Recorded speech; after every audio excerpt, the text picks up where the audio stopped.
তিনি সুরকার, সঙ্গীত শিল্পী, সঙ্গীত রচয়িতা, যিনি শুধু বলিউডের তারকাদের কাছে তার কণ্ঠ দেননি, বরং তিনি সেই শিল্পীদের মধ্যে একজন যার নাম এবং কণ্ঠ বর্তমানে প্রায় আজ সব সিনেমাতেই পাওয়া যায়। তার প্রতিটি গান তালিকার শীর্ষে রয়েছে, যিনি একের পর এক সুন্দর সঙ্গীত উপহার দিয়ে চলেছেন আমাদেরকে। আগে হ্যাঁ, আমরা কথা বলছি ভারতের স্বনামধন্য সঙ্গীত শিল্পী অরিজিৎ সিং এর কথা।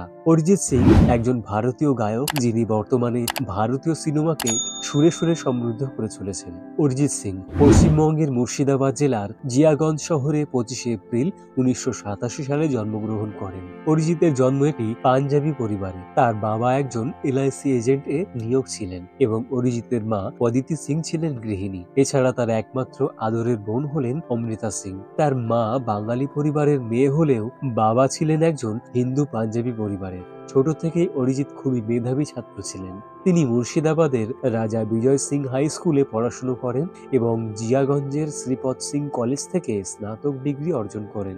নিজের বাড়িতেই শুরু হয় গানের তালিম।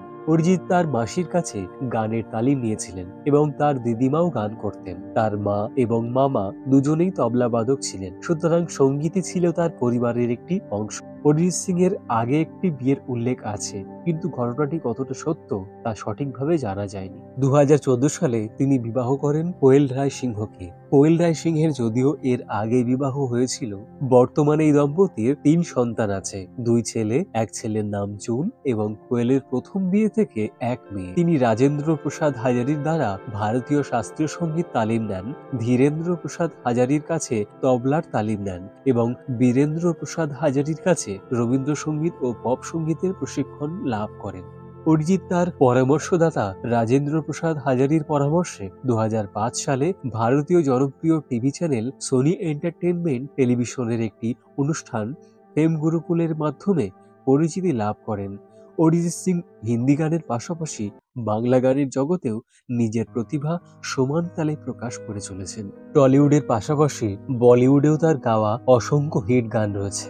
বলিউডে তার গাওয়া প্রথম গান ছিল মিথুনের সঙ্গীত পরিচালনায় মার্ডার 2 মুভির ফির মোহাব্বত করনে চালা গানটি সে সময় ভালোই জনপ্রিয়তা লাভ করেছিল। তবে 2013 সালে মুকেশ ভাটের প্রযোজিত আশিকি 2 সিনেমাটিতে তুমি হি হো এবং বিশেষত এই সিনেমায় কয়েকটি গানে কণ্ঠ দেওয়ার পর তিনি রাতারাতি জনপ্রিয় হয়ে ওঠেন সকলের মাঝে। তুমি হি হো গানের মাধ্যমে অরিজিৎ সিং এর পুরস্কার পেতে শুরু করেন। 2014 সালে তিনি জিৎ গাঙ্গুলির সুর ও কম্পোজ করা মুস্কুরানে কি বজা তুম হো গানটির জন্য সে বছরে তিনি সবচেয়ে বেশি নমিনেশন পান। 2016 সালে তিনি সুরজ ডুবা হ্যায় গানের জন্য এবং 2017 সালে এ দিল হ্যায় মুশকিল গানের জন্য ফিল্মফেয়ার পুরস্কার লাভ করেন।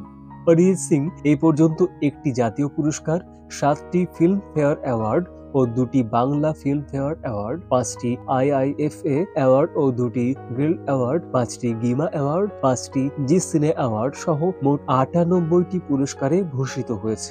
অরিজিৎ সিং এখনো অব্দি 334 বার বিভিন্ন ক্যাটাগরিতে পুরস্কারের জন্য মনোনীত হয়েছেন। তিনি 7 বার ফিল্মফেয়ার অ্যাওয়ার্ড জিতে সর্বোচ্চ বার এই পুরস্কার জেতার দ্বার প্রান্তে রয়েছেন। বিখ্যাত সঙ্গীত শিল্পী কিশোর কুমার এই পুরস্কারটি রেকর্ড পরিমাণ 8 বার জিতেছিলেন। অরিজিৎ সিং 2016 সালে 2020 সাল পর্যন্ত টানা 5 বার ফিল্মফেয়ার অ্যাওয়ার্ডটি পেয়ে রেকর্ড তৈরি করেছেন। এর আগে 90-এর দশকে বিখ্যাত জনপ্রিয় সঙ্গীত শিল্পী কুমার শানু টানা 5 বার এই ফিল্মফেয়ার অ্যাওয়ার্ড পুরস্কার পাওয়ার রেকর্ড গড়েছিলেন। অরিজিৎ সিং শ্রেয়া ঘোষাল এবং অলকা ইয়াগনিকের মতো প্রতিষ্ঠিত গায়িকাদের সাথে তার দ্বৈত গান অনুসরণ করেন। সাজিদ ওয়াজিদ এবং এআর রহমানের মতো বিখ্যাত সঙ্গীত পরিচালকের সাথে কাজ করেছেন। এরপরে আর থামতে হয়নি তাকে। একের পর এক হিট গান গেয়ে আজ তিনি শ্রেষ্ঠত্ব লাভ করেছেন। সাধারণত মিডিয়ার সামনে আসা খুব একটা পছন্দ করেন না অরিজিৎ সিং, তবে কনসার্টগুলিতে ভক্তদের নিরাশ করেন না তিনি। ভক্তদের সঙ্গে মেতে ওঠেন সঙ্গীতের মাধ্যমে। তিনি 2018 সালে ভারতের গায়কদের মধ্যে সবচেয়ে বেশি কনসার্ট করেছেন এবং তিনি প্রতিবারই দুর্গাপুজোতে নিজের বাড়ি জিয়াগঞ্জে থাকতেই পছন্দ করেন।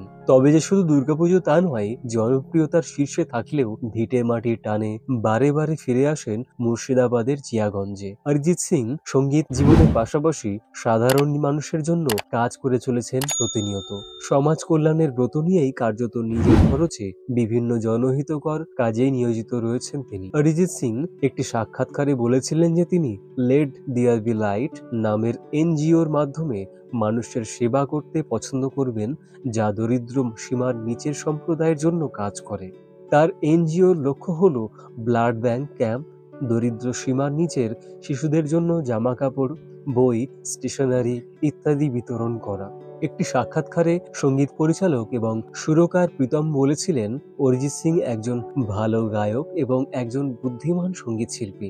সঙ্গীত পরিচালক বিশাল দাদলানি বলেন, অরিজিৎ সিং একজন অসাধারণ গায়ক।